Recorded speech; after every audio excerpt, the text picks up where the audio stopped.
नमस्कार दोस्तों, स्वागत है आपका मेरे यूट्यूब चैनल में जिसका नाम है learn and grow. I hope आप अच्छे होंगे और अच्छा ही कर रहे होंगे। तो दोस्तों देखिए, हमने स्टार्ट करा है chapter 4 that is the structure of atom of 9th standard, जिसमें हम स्ट्रक्चर ऑफ एटम पढ़ रहे हैं और साथ साथ ये देखने की कोशिश कर रहे हैं कि एटम के कौन कौन से सब एटॉमिक पार्टिकल्स एग्जिस्ट करते हैं हमारे एटम के अंदर। अभी थोड़ा सा प्रीवियस व्यू अगर लेके देखें तो हमने आते आते एक तो थॉमसन का एटॉमिक मॉडल स्टडी करा है, फिर हमने रदरफोर्ड का अल्फा स्कैटरिंग एक्सपेरिमेंट स्टडी करा है। उसके बाद हमने एक छोटा सा कंपैरिजन करा था जिसमें हमने थॉमसन मॉडल और रदरफोर्ड का एटॉमिक मॉडल कंपेयर करके स्टडी करने की कोशिश की है कि दोनों मॉडल्स के अंदर क्या डिफरेंस है। देखिए, एक के बाद एक जो एटॉमिक मॉडल आते हैं वो आफ्टर मॉडिफिकेशन ही हम कंसीडर करते हैं अपनी बुक्स के अंदर। कौन से एटॉमिक मॉडल में कौन सी ड्रॉबैक है, कौन सी कमी है, उसको अच्छे से मॉडिफाई करने के लिए नेक्स्ट कौन सा एटॉमिक मॉडल है जिसने हमें हेल्प करी है एटम की स्ट्रक्चर लर्न करने के लिए, वैसे वैसे करते हम अब अपने मोस्ट इंपॉर्टेंट और लास्ट एटॉमिक मॉडल के ऊपर पहुंचे हैं। That is a very important atomic model that is given by Niels Bohr. देखिए, अभी हमारे पास है बोहर एटॉमिक मॉडल, हम पढ़ने चाह रहे हैं आज Bohr's atomic model. But Bohr's atomic model पढ़ने से पहले हम एक बार ये तो ज़रूर देखेंगे कि कौन सी ड्रॉबैक थी रदरफोर्ड के एटॉमिक मॉडल के अंदर जिसने साइंटिस्ट को मजबूर कर दिया कि नेक्स्ट एटॉमिक मॉडल आना ही चाहिए। अगर आपको दोस्तों याद है तो हमने रदरफोर्ड के एटॉमिक मॉडल के अंदर लास्ट जो एक लिमिटेशन पड़ी थी वो यही पड़ी थी कि अगर इलेक्ट्रॉन लगातार सर्कुलर पाथ के अंदर न्यूक्लियस के आसपास घूमता जा रहा है तो it catch acceleration, undergo acceleration, तो डेफिनेटली वो एक्सेलेरेशन क्या करेगा, अचीव करेगा। अब एक्सेलेरेशन और इतनी फास्ट मूवमेंट के अंदर वो क्या कर सकता है, अचानक से अपनी एनर्जी लॉस कर सकता है और कहाँ पे फेल डाउन हो सकता है, न्यूक्लियस के अंदर, जिसके कारण हमारा जो एटम है वो क्या हो सकता है, अनस्टेबल हो सकता है। पर नील्स बोहर के एटॉमिक मॉडल के आने के साथ ये हमारी कन्फ्यूज़न क्या होगी, दूर होगी। एक बहुत बढ़िया साइंटिस्ट जिनका नाम था नील बोहर, ये है हमारे साइंटिस्ट जिन्होंने ये एटॉमिक मॉडल दिया है, नील बोहर। उनका एटॉमिक मॉडल क्या था, क्यों दिया है, इसके हम 3-4 पास्टुलेट पढ़ेंगे। देखिए, उन्होंने बोला है जो इलेक्ट्रॉन है वो हमेशा रिवॉल्व करेंगे अराउंड द न्यूक्लियस। ये तो हमें रदरफोर्ड ने भी बता दिया, अराउंड द न्यूक्लियस। बट जो इलेक्ट्रॉन मूव कर रहे हैं around the nucleus they move into circular path और इन सर्कुलर पाथ को नाम दे दिया ऑर्बिट। उन्होंने बोला है एटम के अंदर जो ऑर्बिट कंसीडर होंगे दे have quantized energy means specific energy के साथ ही क्या करेंगे, एंटर करेंगे। ये जो ऑर्बिट है इसको हमारे बोहर ने नाम दे दिया स्टेशनरी ऑर्बिट। देखो, ध्यान से देखना, स्टेशनरी ऑर्बिट का मतलब तो सुनने से ऐसा लगता है जो एक जगह खड़े हों और जिसमें इलेक्ट्रॉन लगातार क्या कर रहे हैं, मूव कर रहे हैं। बट ये वाली टर्म बाद में हमने क्या करी, इग्नोर करी और दोबारा से मॉडिफिकेशन आई बोहर के मॉडल के अंदर।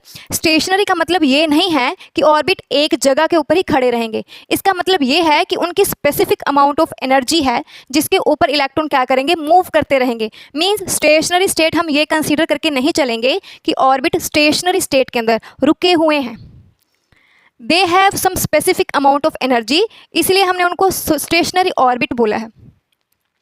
देखिए दोस्तों, जो इलेक्ट्रॉन इन सर्कुलर पाथ में घूमते हैं, इन सर्कुलर पाथ में घूम रहे हैं, दे डोंट रेडिएट एनर्जी।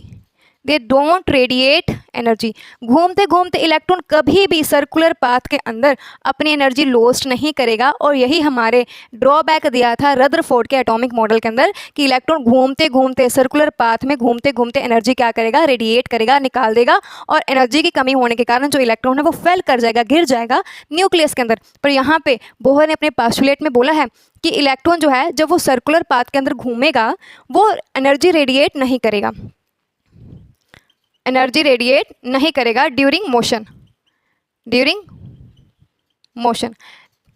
यही तो बोहर का वो था, एटॉमिक मॉडल था और उसने ड्रॉबैक कवर करने की कोशिश करी। किसके ड्रॉबैक कवर करने की कोशिश करी, रदरफोर्ड के एटॉमिक मॉडल की, जो ये बताता था कि इलेक्ट्रॉन घूमेगा, घूम घूम के एनर्जी वेस्ट करेगा, एनर्जी वेस्ट करने के साथ इलेक्ट्रॉन गिर जाएगा तो हमारा एटम क्या हो गया, अनस्टेबल होगा। तो बोहर ने बोला नहीं भाई, इलेक्ट्रॉन घूमेगा और इलेक्ट्रॉन के पास दोनों एनर्जी हैं, काइनेटिक एनर्जी भी है ड्यू टू मोशन और पोटेंशियल एनर्जी भी है due to electrostatic attraction towards the nucleus. देखिए, मींस ये जो इलेक्ट्रॉन है इसकी काइनेटिक एनर्जी भी है और इसकी पोटेंशियल एनर्जी भी है। काइनेटिक एनर्जी जो वो घूम रहा है, घूमने की एनर्जी को क्या बोलते हैं, काइनेटिक एनर्जी, और अट्रैक्शन टुवर्ड्स द न्यूक्लियस, क्योंकि न्यूक्लियस पॉजिटिव चार्ज का है और इलेक्ट्रॉन हमारे नेगेटिव चार्ज के हैं, तो नेगेटिव और पॉजिटिव चार्ज के बीच की अट्रैक्शन को हम क्या बोलते हैं, इलेक्ट्रोस्टैटिक अट्रैक्शन। तो उन दोनों चीज़ों के लिए हमें काइनेटिक एनर्जी भी चाहिए और पोटेंशियल एनर्जी भी चाहिए। मीन इलेक्ट्रॉन के पास दोनों एनर्जी हैं, काइनेटिक एनर्जी भी है और पोटेंशियल एनर्जी भी है। देखिए ये तो अकॉर्डिंग टू 9th स्टैंडर्ड था। हमारे इलेक्ट्रॉन की एनर्जी भी क्वांटाइज्ड होती है, हमारे ऑर्बिट की एनर्जी भी क्वांटाइज्ड होती है, and they are not stationary in the term of motion.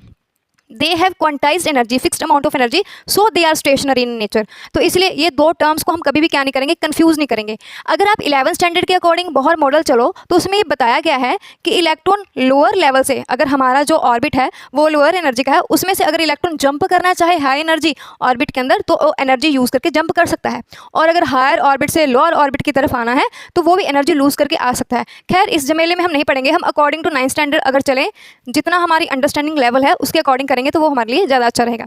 अभी बोहर के मॉडल को अगर डायग्रामेटिकली आप देखो तो आप देखना, उसने बोला है, ये देखिए ये हमारा न्यूक्लियस है, न्यूक्लियस के आसपास क्या है, सर्कुलर पाथ, जिनको स्पेसिफिक एनर्जी लेवल भी बोलते हैं। ये देखिए ये पहला एनर्जी पाथ है, सर्कुलर पाथ, जिसको ऑर्बिट भी बोला गया है।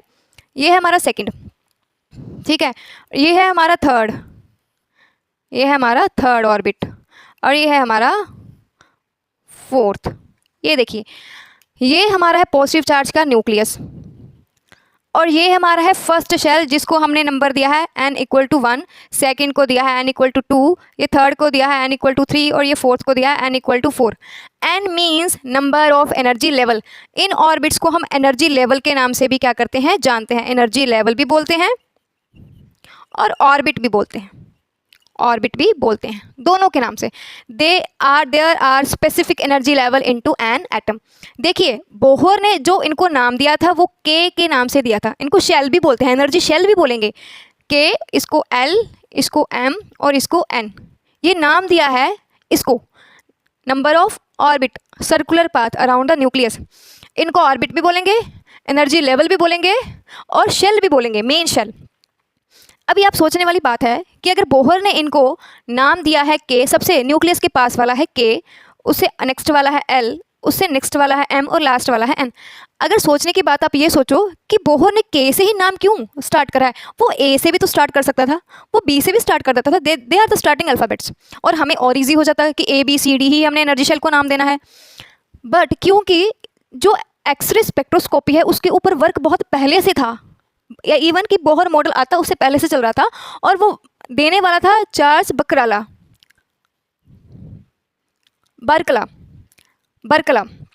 ये हमारे वो साइंटिस्ट है जो ऑलरेडी एक्सरे स्पेक्ट्रोस्कोपी के ऊपर काम कर रहे थे, और ये बोहर मॉडल आने के पहले ही उन्होंने ये क्या कर दिया था, इनको डिज़ाइन कर दिया था KLMN। और उन्होंने क्यों करा, उन्होंने बोला अगर स्टार्टिंग अल्फ़ाबेट ABCD ही लेंगे तो बहुत सारे ऐसे सिंबल्स हैं हमारे केमिस्ट्री के अंदर जो कैपिटल ABCD के साथ क्या करते हैं, रिजेंबल करते हैं। So it is not convenient for all और फॉर ऑलवेज कि हम हमेशा ABCD से ही अपने एनर्जी शेल का नाम क्या करें, दें। तो उन्होंने ABCD हटा के, जैसे कि आपको एग्जांपल बताती हूँ, एक हमारे यूनिट चलता है डिबाई कांस्टेंट, तो उसको कैपिटल D के साथ डिनोट करते हैं। तो D और D की क्या हो सकती थी, कन्फ्यूज़न हो सकती है। ऐसे ही हमारा जो B है that is also used for boron. तो उन्होंने बोला ABCD निकाल दो, हम अलग से नाम देंगे according to X-ray spectroscopy study. हम ABCD देंगे तो बहुत सारी टर्म्स ऐसी हैं जो कंफ्यूज कर जाएंगी, तो इससे बेटर है कि KLMN ही हम क्या करें, स्टार्टिंग में अपने शेल्स के क्या देंगे, नेम देंगे। अब इलेक्ट्रॉन इन शेल में कैसे फिल हों, कैसे भरें, ये हमें हमारा नेक्स्ट साइंटिस्ट जो हैं वो बताएंगे, जो हम पढ़ेंगे अपने नेक्स्ट वीडियो के अंदर बोहर-बरी रूल की फॉर्म में। बोहर-बरी रूल, इन साइंटिस्ट ने हमें बताया कि जब हम एटॉमिक नंबर लेके चलेंगे 1 to 20 तो हम अपने इलेक्ट्रॉन की फिलिंग इन शेल के अंदर कैसे करेंगे। उसके लिए कुछ स्पेसिफिक रूल्स भी हैं और कुछ स्पेसिफिक एग्जाम्पल भी हैं। एक दो एग्जाम्पल के थ्रू हम कैसे ये स्टडी करेंगे इलेक्ट्रॉन फिलिंग, ये हम पढ़ेंगे अपने नेक्स्ट वीडियो के अंदर। बट उससे पहले एक छोटी सी चीज़ है जो मैं आपको बताना चाहूँगी। हमने प्रोटॉन के बारे में पढ़ लिया, हमने इलेक्ट्रॉन के बारे में भी पढ़ लिया। अब हमारा एक लास्ट सब एटॉमिक पार्टिकल था, डेट इज़ द न्यूट्रॉन। हमारा न्यूट्रॉन रह गया कि न्यूट्रॉन किसने दिया है, वो कहाँ प्रेजेंट है। देखिए जो हमारा न्यूट्रॉन है ये एक न्यूट्रल पार्टिकल है, neutral which carry no charge neither positive nor negative. ये न्यूट्रल पार्टिकल है और इसको डिस्कवर करा था हमारे चैडविक जी ने, जे चैडविक। इन्होंने डिस्कवर करा था और इन्होंने बताया कि जो न्यूट्रॉन होता है वो न्यूक्लियस के अंदर क्या होता है, प्रेजेंट होता है। किसके साथ प्रेजेंट होता है, प्रोटॉन के साथ प्रेजेंट होता है। प्रोटॉन और न्यूट्रॉन दोनों मिलके ही न्यूक्लियस के वेट को क्या, एटम के वेट को क्या करते हैं, फॉर्म करते हैं। ये दोनों कहाँ पे प्रेजेंट होंगे, in the centre of the atom, in the nucleus. Hydrogen एक ऐसा एटम है जिसके पास कोई भी न्यूट्रॉन नहीं है, जिसके पास कोई भी न्यूट्रॉन नहीं है। बाकी हर एटम के न्यूक्लियस के अंदर क्या प्रेजेंट है, प्रोटॉन भी और न्यूट्रॉन भी, और ये अप्रोक्सीमेट सेम नंबर में होते हैं, प्रोटॉन भी और न्यूट्रॉन भी। तो दिस इज द न्यूट्रॉन। हम आने वाली नेक्स्ट वीडियो के अंदर जरूर स्टडी करेंगे कि how we can distribute the electron according to Bohr Bury rule among the energy level. So thank you for watching.